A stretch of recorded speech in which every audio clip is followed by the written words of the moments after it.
சந்துரு ஐயா அவர்கள் வந்து பார்த்தீங்கன்னா அவங்க ஜோதிடத்துறையில் வந்து 30 ஆண்டு காலம் வந்து இருக்காங்க. நம்ம மேடையில் வந்திருக்காங்க. முதல் ஸ்பீச் இது வரைக்கும் வேற எங்கேயும் பேசினாங்களா என்னன்னு தெரியல. இப்போதான் வந்து பேசுறாங்க. அவங்கள நம்ம சங்கத்தின் சார்பாக வருக வருக என ஒரு சிறப்புரையாற்ற வரவேற்கிறோம். ஒரு பலத்த கைத்தட்டலை கொடுங்க. ஏன்னா நம்ம சங்கம் எல்லாருக்குமே புதுசாக வர எல்லாருக்குமே வந்து வாய்ப்பு கொடுக்கும். அந்த வகையில் ஐயா பேசுவாங்க. அதுக்கு அடுத்து வந்து பார்த்தீங்கன்னா நியூமராலஜியில் வந்து ஒரு 30 ஆண்டு காலம் அனுபவம் உள்ளவங்க அவங்கள வந்து பேசுவாங்க. அடுத்து இவங்களை தொடர்ந்து சபையில் கூடியிருக்கிற அத்தனை பிரம்மாக்களுக்கு வணக்கம். என்ன பிரம்மா அப்படின்னு சொல்கிறேன்னா, சோதரர்கள் தான் கோயிலுக்கே இது இன்னைக்கு கும்பாசியம் பண்ணுங்க அப்படின்னு கடவுளுக்கே உயிர் கொடுக்கறது ஜோதிடர்கள் தான். இந்த பேச்சு கொஞ்சம் தோரணை கூடுதலாக இருக்கும், ஆனால் உண்மைதான். ஜோதிடர்கள் எது சொன்னாலும் பழிக்கும். முனிவர்கள், சித்தர்கள், யோகிகள் எல்லாத்துக்கும் மேலே சோதிடனுக்கு வாக்குப்பளிதம் இருக்கணும். நான் இன்னைக்கு எடுத்த தலைப்பு என்ன தலைப்பு அப்படின்னா, ஜோதிடமும் கர்மாவும். இது வந்து அவசியம் ஜோதிடர்கள் தெரிந்து வைத்துக்கக்கூடிய ஒரு 2-3 டிப்ஸ். ஏன்னா எனக்கு கொடுத்த நேரத்தில் நான் எல்லாத்தையும் சொல்லி முடிக்கணும். நான் முதல்ல என்னை பற்றி அறிமுகம் செஞ்சுக்கிறேன். எனக்கு ஜோதிடம்னா என்னன்னே தெரியாமல் கேள்வி ஞானத்தை வச்சு பத்திரிகையில் எழுதுனே பாஸ் ஆகிட்டேன். ஜோதிட அரசில் 2000 செந்தில் அடிமை தினகரன் அப்போ ஆசிரியராக இருந்தார். இப்போ அவர் இல்லை, ஏகப்பட்ட எம்ஏ படித்தவர். அவர் வந்து எனக்கு ஜோதிட மேடைன்னு பட்டம் கொடுத்தாரு. நான் சும்மா 1 வருஷம் தான் எழுதினேன். அந்த ஜோதிட மேதையை நான் வேணான்னு சொன்னேன். திரும்ப அவர் வந்து சோதிட நாவரசர்னு பட்டம் கொடுத்தாரு. சார் எதுக்கு சார் இதை கொடுக்குறிய அப்படின்னு. இல்லை, இது வந்து ஊக்குவிக்கிறதுக்காக என்னுடைய சொல் படிக்கும்னாரு. அதே மாதிரி ஒரு 25 லோக்கல் தொலைக்காட்சியில் 15 வருஷம் ஆசை தீர கலராக சினிமா நாயகன் மாதிரி பேசினேன். அதில் புதுக்கோட்டையில் 9 to 10 ஒரு நாளைக்கு ஒரு டாபிக் வச்சு பேசினேன். நான் 2000 என்னுடைய 15 வயசுல மீசை வளராதுக்கு முன்னாடியே சோதிட ஆர்வம். தாத்தாக்கு ஜோதிடம் தெரியும், அதை வியாபாரமாக பண்ணலை. அந்த ஆர்வத்தின் மூலியமாக எனக்கு அந்த ஜீன் இருக்கிறதுனால வந்துருச்சு. ஆனால் சோதிடம் தெரியாமல் பத்திரிகையில் பாஸ் ஆகிட்டேன், டிவியில் பாஸ் ஆகிட்டேன். பாஸ் ஆனதுக்கு அப்புறம் ஒருத்தரை பிடிச்சி எனக்கு ஜோசியம் சொல்லி கொடுங்கன்னு. அவர் சிரிக்கிறாரு. அவர் வயசு 15, என் வயசு அப்போ 20 தொட போகுது. அவர் இப்போ பைலட்டாக இருக்கார், அது வேற விஷயம். அறிவாளிகள் உயர்ந்த இடத்துல இருப்பாங்க. அவர்கிட்ட முறைப்படி ஜோசியம் அதுக்கப்புறம் தான் நான் கற்றுக்கிறேன். கற்றுக்கிட்டு சில நாட்களில் என் பத்திரிகையில் எழுதுனதை பார்த்துட்டு இன்னைக்கு தலைப்புக்கு உள்ள செய்தியை என்னுடைய வாழ்வியல் உதாரணத்தை வச்சு சொல்கிறேன். பத்திரிகையில் நான் எழுதுனதை பார்த்துட்டு விருதுநகர்லேருந்து ஒருத்தர் வர்றாரு. எனக்கு 3 குழந்தைகள், 2 குழந்தைகள் ஆகா ஓகோன்னு இருக்கு. முதல் குழந்தை பைத்தியமாக இருக்குது, வேற ஒன்றும் இல்லை, கஞ்சா குடிச்சிக்கிட்டு இருக்காரு, நீங்கள் ஜோசியம் சொல்லுங்கன்னாரு. நான் சும்மா 2 கோயில்களை சொல்லி அனுப்பிச்சேன். 1 வாரம் கழித்து திரும்ப வந்தார். கொஞ்சம் குணமாயிருக்கான், காரில் ஏறி உட்காருங்க வீட்டுக்கு போகலான்னு விருதுநகருக்கே கூட்டிகிட்டு போனார். அவன் அப்பவும் கஞ்சா தான் குடிச்சிக்கிட்டு இருந்தான். என்ன சார் அன்னைக்கு இருந்த நிலைமை தானே இன்றைக்கும் அப்படின்னு. இல்லை, அதுக்கு முன்னாடி அவன் சாக்கடையில் கிடந்தான், இன்றைக்கி வீட்டில் இருக்கான். அதுக்கு ஒரு 2 பரிகாரம் சொன்னேன். 1 வாரம் கழித்து வீட்டில் வந்து 5000 ரூபா கட்டு கொடுத்தாரு. 2003 கிட்டத்தட்ட இப்போ 20 வருடங்களுக்கு முன்னாடி 5000 ரூபா கட்டை வாங்கி வீட்டுக்குள்ளே வச்சுட்டு, நான் என்ன நினச்சேன்னா, ஐஏஎஸ் படித்தவன் கூட இவ்வளவு சம்பாதிக்க முடியாது, டாக்டருக்கு படித்தவன் கூட இவ்வளவு சம்பாதிக்க முடியாது, ப்ரோசியர் நம்ம உலகத்தை புதுக்கோட்டையை விலைக்கு வாங்கி போடலாம் அப்படின்னு மண்டக்கணத்தோட உச்சியில் இருந்தேன். அன்னைக்கு நைட்டு தூக்கம் இல்லை, அடுத்த நாள் தூக்கம் இல்லை. அப்பா கம்பவுண்டரு, அப்பாவோட இன்ஃப்ளூயன்ஸை வச்சு தூக்க மாத்திரை வாங்கி 1 போட்டேன் தூக்கம் இல்லை, 2 போட்டேன் தூக்கம் இல்லை, 3 போட்டேன் தூக்கம் இல்லை. அதுக்கப்புறம் 5 நாளாக தூக்கமே இல்லை. அதுக்கப்புறம் எனக்கு வந்து என் வாழ்க்கையில் நிறைய அகோரிகள், பெரிய ஞானிகள், நிறைய சித்தர்கள் எல்லாம் அதுக்கப்புறம் தொடர்பு கொண்டேன். அதில் என்னமோ ஒரு மாதத்தில் ஒரு பெரிய ஞானிகள்லாம் கிடைச்சாங்க. அவன் தூக்கத்தை நீ போக்கடிச்சிட்டு பணத்தை வாங்கிட்டு வந்துட்ட, ஓன் தூக்கம் காலி, முதல்ல அந்த பணத்தை தூக்கி விட்டேறி அப்படின்னாரு. பணத்தை யாராவது தூக்கி விட்டேருவானா? தேவையே இல்லாமல் 2 மாதத்து வாடகை, வண்டி செலவு எல்லாம் பண்ணி அந்த 5000 கிளியர் பண்ணேன். அன்னைக்கு நைட்டு தூக்கம் வந்துச்சு. அதனால் இந்த கர்மா அப்படிங்கிறது வந்து எப்படின்னா, ரொம்ப பாதிக்கப்பட்டவன் தான் சோதரர்கிட்ட வருவான். சந்திராஷ்டமம் படுபட்சியிலெல்லாம் நீங்கள் வந்து பார்த்து பலன் சொல்லணும். இல்லாட்டி அதிகபட்ச கர்மா உங்கள் தலையில் ஏறிடும் ஒன்று. அது மாதிரி அவன் வாழ்க்கையில் ரொம்ப துயரங்களை அனுபவித்து வர்றவன்ட்ட அதிகபட்ச பணங்கள்லாம் பிடுங்குனாங்கன்னா ஜோதிடர் காணாமல் போயிடுவாங்க.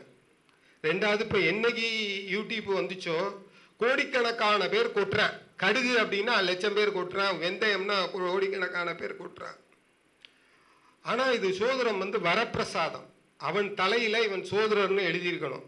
நான் தையக்கடை பார்த்துட்டு கொஞ்சம் நேரம் மிச்ச நேரம் இந்த தொழில் பார்க்குறேன், ரிட்டையர்ட் ஆகிட்டேன், எனக்கு பொழுது போகலை, சோதரம் வந்து ஒன்றும் முதல் போடாத பிஸ்னஸ்ஸு, இறைவன் அவனுக்கு ஒரு தொழிலை கொடுத்து பணத்தை கொடுத்து ரிட்டையர்மெண்ட் ஆகி 40,000 ரூபாய் சம்பளத்தை கொடுத்துருக்கான்.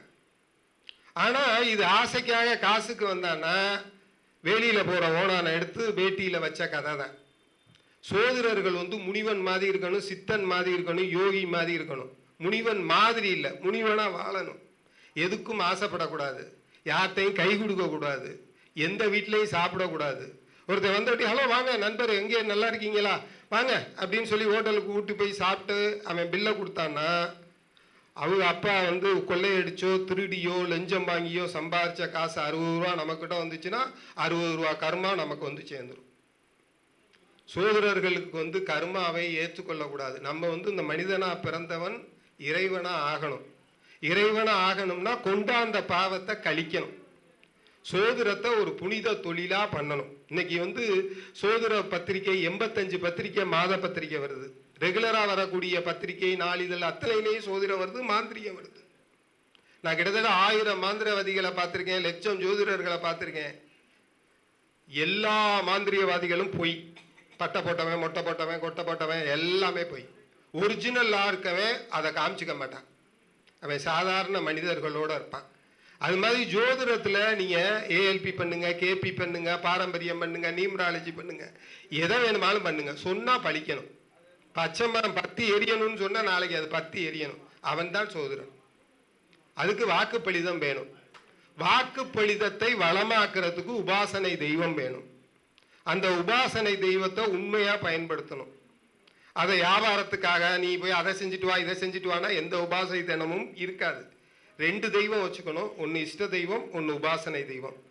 இஷ்ட தெய்வம் அப்படிங்கிறதுக்கிட்ட எதுவுமே கேட்கக்கூடாது, அது வந்து நம்மளை பாதுகாக்கிறது. உபாசனை தெய்வத்துக்கிட்ட எனக்கு வேணுங்கிறத சின்ன சின்ன கோரிக்கைகள் கேட்கலாம். 5 ரூபாய்க்கு சூடத்தை வாங்கி வச்சுட்டு 500 ரூபாய்க்கு லிஸ்ட் போடக்கூடாது, அந்த தெய்வம் அன்னைக்கே ஓடிடும். இதை 2ஐயும் பயன்படுத்தி இறைவன் வந்து நமக்கு உயர்ந்த ஒரு ஸ்தானத்தை கொடுத்துருக்கான். கலெக்டர் கை கட்டி நிற்பான், எஸ்பி கை கட்டி நிற்பான், பெரிய அதிகாரி கை கட்டி நிற்பான் வெத்தலை பார்க்க வச்சுக்கிட்டு. நம்ம அந்த மட்டக்கணம் இல்லாமல் இவ்வளவு பெரிய ஆளுங்க நம்மக்கிட்ட இருக்காங்கன்னா நம்ம முடிவான நிலையில் அவங்கள்ட்ட பயந்து பவ்யமாக நமக்கு தெரிஞ்சதை உண்மையை சொல்லணும். நான் அன்றையிலேருந்து இன்னைய வரைக்கும் இந்த ஜோதிடத்தை லவ் பண்ணுறேன், காதலிக்கிறேன். இந்த சோதிடர்கள் வந்து நிறைய பேர் இல்லை, ஒரு சில பேர் மின்றாங்க, அது வெளியில் மின்னல், உள்ளுக்குள்ளேலாம் ஒன்றும் இல்லை. ஒரு சில பேர் பணம் வாங்குறாங்க, அதுவும் வெளியில தான், உள்ள இல்லை. இதை தெய்வீக சேவையாக பண்ணீங்கன்னா முக்தி கிடைக்கும். பலருடைய பாவத்தை எடுத்திருக்கீங்க, அதுக்கு எதுவும் பெருசாக ஃபீஸ் ஆகனா கொடுத்தா வாங்கிக்கோங்க. ரேட்டு போட்டு கட்டணம் போட்டு சாட்டு போட்டு இதை ஒரு மணி மைண்டாக பண்ணி இதெல்லாம் பண்ணீங்கன்னா இறைவன் மிகப்பெரிய வாய்ப்பை கொடுத்து அந்த கர்மாவை அள்ளக்கூடாது. பல பேர் கர்மாவை வந்து கொட்டிட்டு போயிடுவான். குப்பை தொட்டி இவ்வளவு விரிச்சு வச்சு என்ன டஸ்ட்பின்ல எல்லாரும் போடணும், எனக்கு வேலை இல்லை, எனக்கு கல்யாணம் இல்லை, அது இல்லை இது இல்லை, இதை கேட்டு கேட்டு ஏன்னா இதை அழிக்கிறதுக்கெல்லாம் உங்களால் அவ்வளவு பயிற்சியெல்லாம் இன்னைக்கு பண்ண முடியாது. நிறைய மூச்சு பயிற்சி பண்ணணும், நிறைய ஆசன பயிற்சி பண்ணணும், நிறைய தர்மம் பண்ணணும், நிறைய யாத்திரை போகணும், நிறைய நதி நீர் ஆடணும். அப்படியெல்லாம் ஏறினா கூட பெர்சன்டேஜ் தான் கர்மா கழியும். அப்படி பெர்சன்டேஜ் அளவு கர்மா கழியும் பொழுது நீங்க ஊர் உலகத்தில் உள்ள கர்மாவெல்லாம் 100க்கும் 500க்கும் அவன் 100 ஜென்மம் கால் உடஞ்சி நிற்கணுங்கிற கர்மாவை 100 ரூபா கொடுத்து உங்கள்கிட்ட கொட்டிட்டு போயிடுவான், தலையில வந்து கொட்டிட்டு போயிடுவான். நீங்க அந்த 100 ரூபாயை வாங்கிட்டு இன்னைக்கு எவ்வளவு வருமானம் ஆச்சு, 2300 ரூபா ஆச்சு அப்படின்னு பார்த்தீங்கன்னா 4வது நாள் எங்கேயாவது மாடியில இருந்து கால் சுழுக்காகும். அது தேவலா போறதுக்கு 5200 ரூபா செலவு பண்ணணும். அதனால சோதர தொழில், கர்மா தொழில், இந்த நாய்கடி மந்திரிக்கிறது, கயிறு மந்திரிக்கிறது, இது மந்திரிக்கிறது, எது மந்திரிச்சு பல பேருடைய பாவத்தை வாங்காம அதை புண்ணியமா பண்ணீங்கன்னா முக்திக்கு முக்தி கிடைக்கும். பல பேர் இந்த ஜோசியர்கிட்ட போனேன்டா, நல்ல 4 வார்த்தை சொன்னான்டா, காசு கூட கேட்டேன், எதை இருந்தா கொடுன்னா, அவன் நல்லா இருக்கட்டும்டான்னு வாழ்த்துவான். 2000 பிடுங்குனா, 5000 பிடுங்குனா, 7000 பிடுங்குனான்னா சாபத்தை தேவையில்லாமல் வாங்குற சூழ்நிலை வரும். நேரம் கம்மியாக கொடுத்துருக்கீங்க, அதனால கம்மியான நேரத்தில் அவ்வளோதான் பேசணும். அடுத்தடுத்த வாய்ப்புகள் வந்தால் நான் வந்து பேசுகிறேன். அன்னபூர்ணி அம்மாவை தான் அன்னைக்கு ஃபோனில் தொடர்புல கொண்டேன். என் ஃபோன் நம்பர் வந்து 9095. என்னுடைய ஃபோன் நம்பர் 9095 240 240. ஃபேஸ்புக், வாட்ஸ்அப் எல்லாமே இதுதான். வந்து நிறைய பேர் வந்து எஸ் சந்துரு, நிறைய யூடியூப் சேனலில் பேசுகிறேன், நிறைய தொலைக்காட்சிகளில் பேசியிருக்கேன். ஜோதிடர் மேடையில் பல கருத்தரங்கத்தை மதுரையில் தொடர்ச்சியாக பேசியிருக்கேன். இன்னைக்கு இந்த இடத்துல எனக்கு அந்த வாய்ப்பு கொடுத்ததுக்கு ரொம்ப நன்றி. முதல்ல ஜோதிடர்களை ஒன்றியமைக்கிறது ரொம்ப கஷ்டம். அறிவில்லாதவங்களை ஈஸியாக கூட்டிடலாம். அன்னை வாழ்க அன்னை ஒழிக அந்த அந்த கூட்டம் ஈஸியாக கூட்டிடலாம். அறிவாளிகளை கூட்டுறது ரொம்ப கஷ்டம். இவன் என்ன கற்றுருக்கான், இவனுக்கு மேலே நான் படிச்சிருக்கேன்னு, ஏன்னா எல்லாருமே அறிவாளி. அதனால அறிவாளிகளை கூப்பிட்டு இப்படி ஒரு கூட்டம் கூட்டுறது ரொம்ப சிரமமான விஷயம். அந்த நிகழ்ச்சியை பண்ண இந்த இயக்கத்துக்கு முதல்ல நன்றியை சொல்லிக்கிட்டு வாழ்க வளமுடன். நமது கௌரவ தலைவர் ஆறுமுகம் ஐயா அவர்கள் சந்துரு ஐயா அவர்களுக்கு சிறிய மதிப்பு செய்வார்கள்.